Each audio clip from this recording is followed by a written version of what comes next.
What's going on, Junkie Nation? Gorgeous George and Goes are back with another superstar from the sport of mixed martial arts. Superstar may not even be a strong enough word. It's the legend, Randy Couture. Too many accolades to name. Focus on the fact that he's going to be commentating on November 25th, the day after Thanksgiving, for PFL 2022 Championships. One hell of a card. It's a pay-per-view. Folks, buy it. I'm telling you, it's a loaded card. How you doing, Randy? I'm doing great, man. Very good. Excited about the fights. We've got actually fights in Vegas this weekend too for Operation Knockout with Tough Enough and our annual event for my foundation for wounded veterans. Always excited to be in there and see what the Tough Enough guys have put together. It's going to be a great night. And then obviously New York City, the day after Thanksgiving, Black Friday in Manhattan at Madison Square Garden with the PFL and their championship this year and our first pay-per-view. Very excited about that and just how far this company has come in five short years. They've really come a long way, doing a great job trying to take care of these fighters in a much better way. And I think putting MMA in a true sports format. I think I had a lot of questions about that at the beginning, but after 5 seasons of it, I'm very, very impressed with this organization. They've just done a great job. Yeah, they have. And they got our attention. You know, we got the title fights, and then they have some nice fights that are building towards next year. So you definitely can't complain about the card. You know, a lot of lives are going to change, and there's a lot of high stakes here. And I want to focus in on a couple fights with you. One of them, Delano Taylor versus Sadibou C. Now, I've seen Sadibou at your gym. I don't know if you've had a chance to work with him, but the guys that we've talked to, like we did a watch along the other day with Eric Nixick and Chris Curtis, and they're saying this guy is trouble. He's a problem. So let's talk about Sadibou C. Have you had a chance to work with him, and what are your thoughts on him? I've got a chance to work with him a little bit here and there. Come in on Wednesdays, some days, and teach wrestling on wrestling days. Wednesdays at Extreme Couture with the team is always a wrestling day. Some of the guys hate it. But I think they all recognize that it's something they have to do. And that's certainly one of the reasons why Sadibou came to Extreme Couture to do a lot of his training camp for this last season. He knew his wrestling was something he needed to shore up and kind of bring a weakness up to par for his game. He's so long and rangy. His striking skills are really, really good. And you know, the counter to that is to make a guy fight off of his back. And he knew he had to shore up some things. And man, he's really, really come a long way. His work ethic is on point. He's very, very talented, and he's added some pretty good wrestling skills to go with that striking, which makes him very difficult for a lot of folks to deal with. Kind of fun to watch him earn his stripes too through the previous seasons, getting closer, making the playoffs, and now in the finals. You know, you see that in other sports where football or basketball, you add a piece here and a piece here, and then when you finally get it, you know, that long road sometimes is the sweeter taste when you win a championship. Yeah, Sadibou is just one of those guys you want to root for. He, you know, got that personality, that charisma, that work ethic. He's just a super, super nice guy. And to see him put it out there and really put the work in, that's a guy you definitely want to root for. He's a guy I want to see succeed.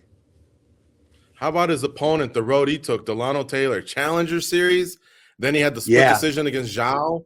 And then, you know, he did take a loss in the regular season to Magomed Karamov, a former champ, a tough fighter. And then a grizzly veteran, man. He had to get past Rory McDonald, you know, to get to this spot. So he earned his spot as well. Yeah, I think that Rory fight obviously got a lot of people's attention. You know, it looked like they were both throwing that punch at the exact same time, and his just got there sooner and landed before Rory did. And, you know, Rory's such an icon and such an amazing guy, and he's done such a great job representing himself, trying to reinvent himself, moving to Sanford MMA, then moving across to Texas, all in an attempt to find great training partners and up his game and kind of rejuvenate his career. And he ran smack into Delano Taylor, who had the storybook season coming out of the Challenger Series and making it all the way to the finals. Pretty remarkable story. And what an athlete. I mean, very, very explosive. shows a fight IQ that's, I think, above his experience level, which is really, really interesting.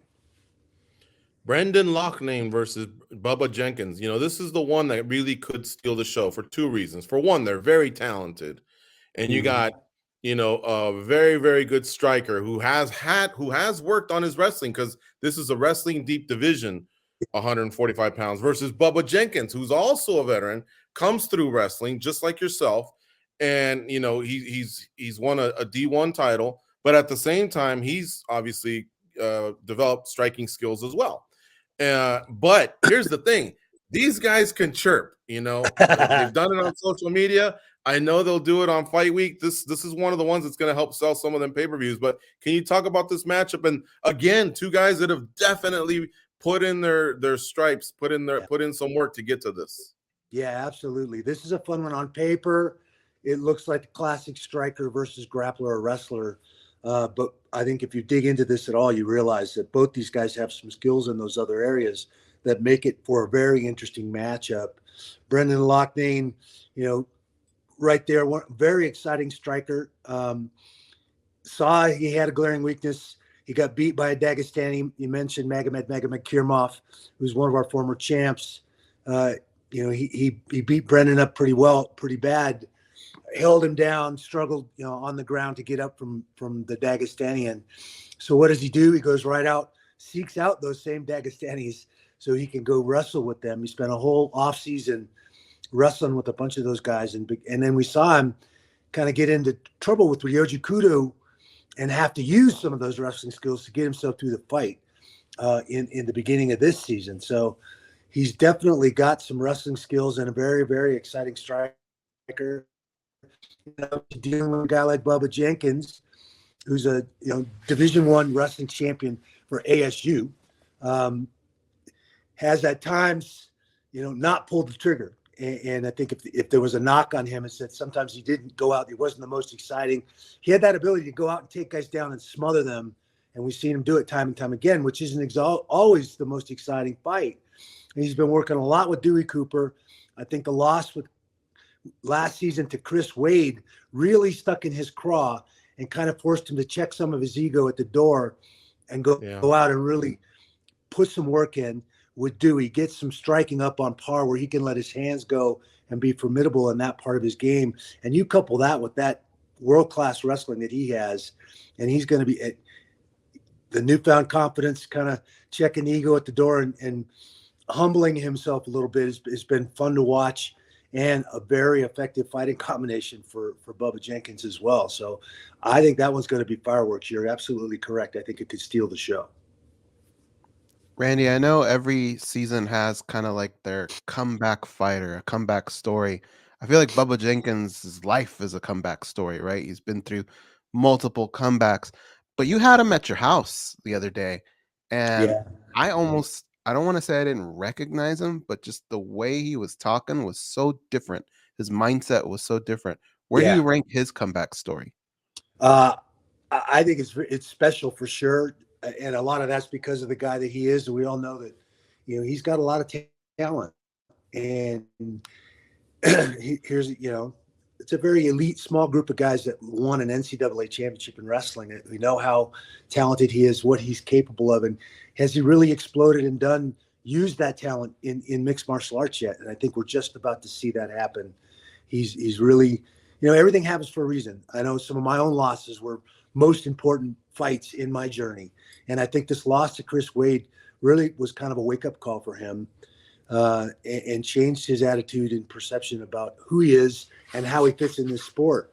And we're seeing him use those gifts, step up, really put the work in.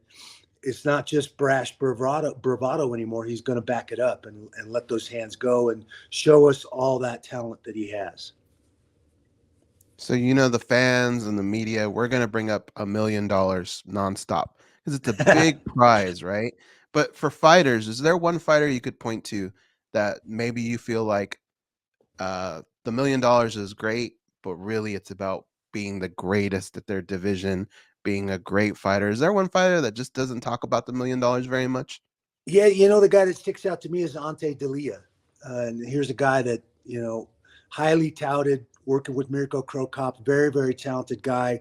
A lot of expectation when he got signed with the PFL that he was going to be the guy. And he ran into some really tough fights, managed to just hunker down, stay in there. And here we see him come back, and against Matthias Scheffel, that's going to be an interesting fight.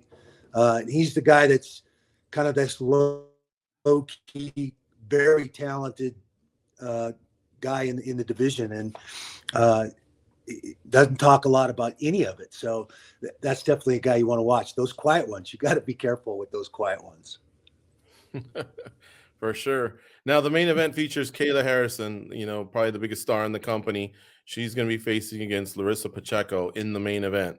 We know a lot about Kayla Harrison, her judo career decorated, and comes over to MMA and just been destructive, 15-0, winning these seasons over and over. She's taken home a few of those bags.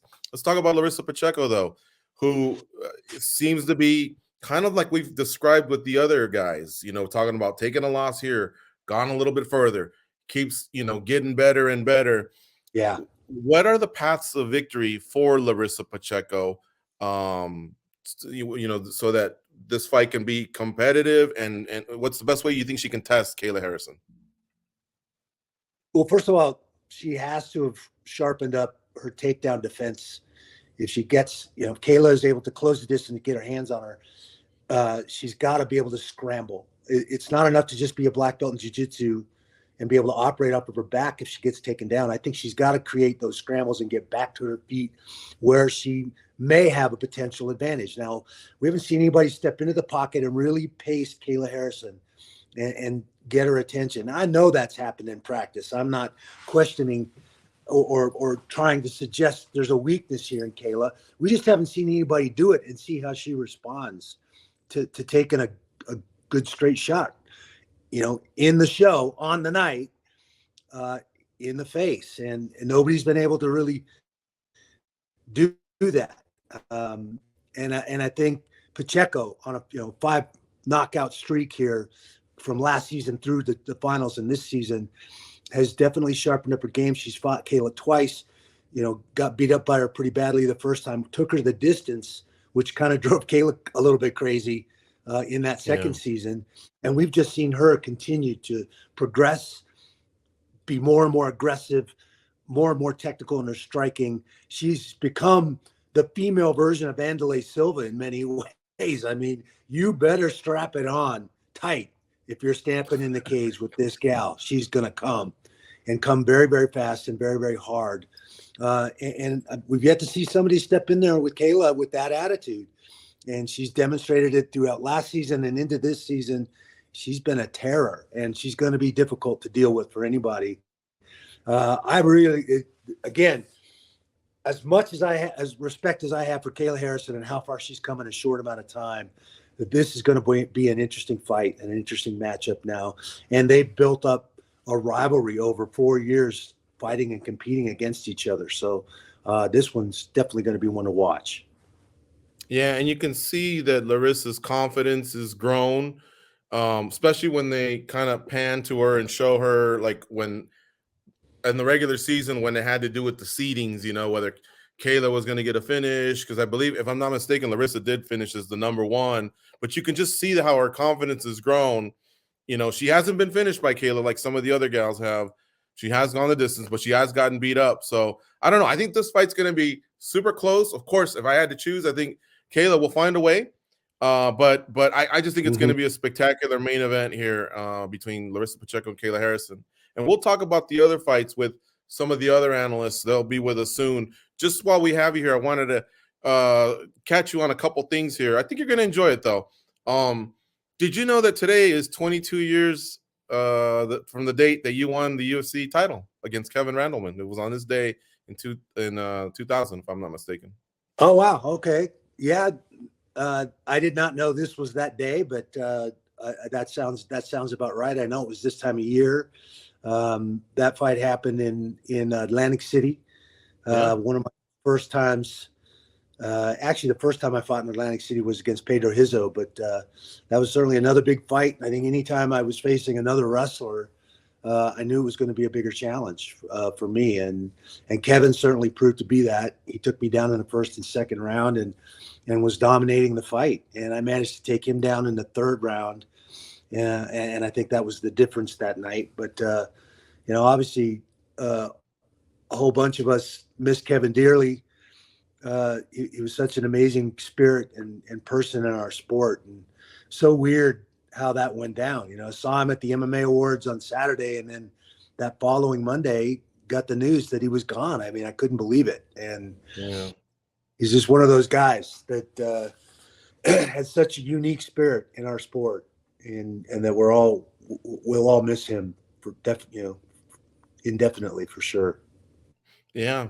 Great guy, Kevin Randleman. Great career he had too, both, in wrestling at Ohio State and then in mixed martial arts. Did this title feel any more special than the Sylvia, the Maurice Smith, or any of the other titles? Was there anything special about this one, or once you started to rack them up, were they about the same? That title was special because I was on the outs with Meyerowitz and SEG, the old company. I was the champ. They were struggling financially. The ban from People's Choice pay-per-view and a lot of things were affecting them.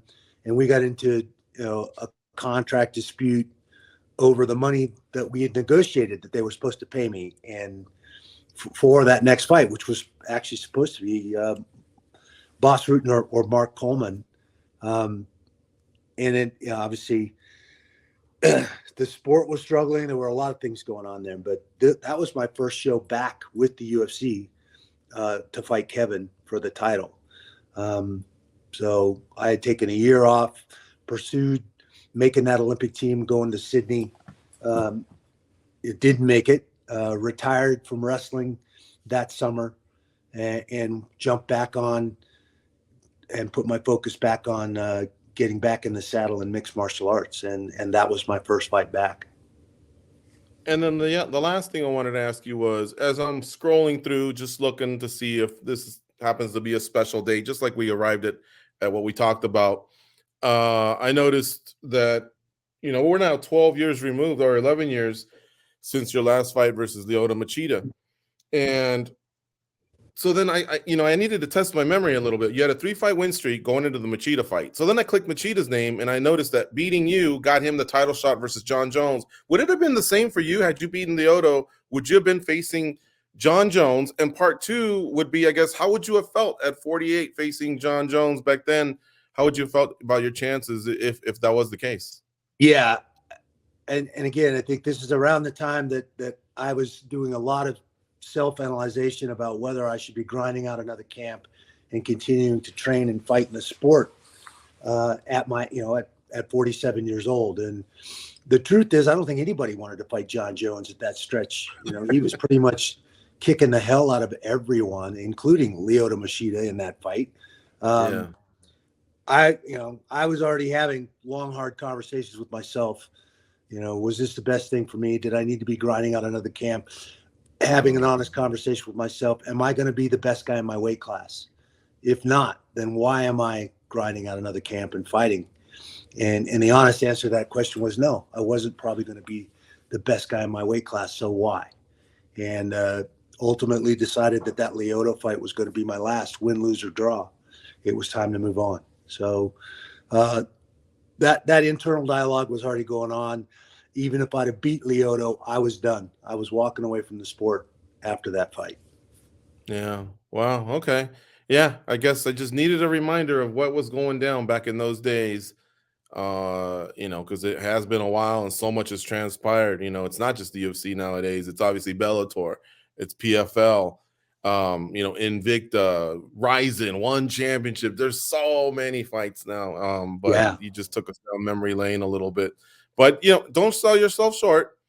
Not wanting to jump in with John Jones isn't the Randy I remember from about 11 years ago, because you went in with Brock Lesnar, for crying out loud, and yeah, that might be kind of as scary as it gets too, and amongst all the other beasts that you faced. Yeah, I certainly wasn't one to shy away from fights, but I think at some point you have to have a rational conversation with yourself and really be honest and evaluate where you're at and why you got into the sport in the first place. I got into it to be the best at it, to be the best in the world. And I had achieved that. And the honest question was I going to be in that spot again? And if not, then why? Randy, it's always great chatting with you. Thank you so much for the time. I'm glad we got to promote this card. I think it's a great card that people should buy. It will be on Black Friday, day after Thanksgiving. So a good way to continue unwinding and eating leftovers and enjoying some good scraps from Madison Square Garden. Randy Couture will be on the call. Thank you so much for the time, Randy. We really appreciate it. Thank you, guys. I appreciate you having me on, fellas. Great to see you.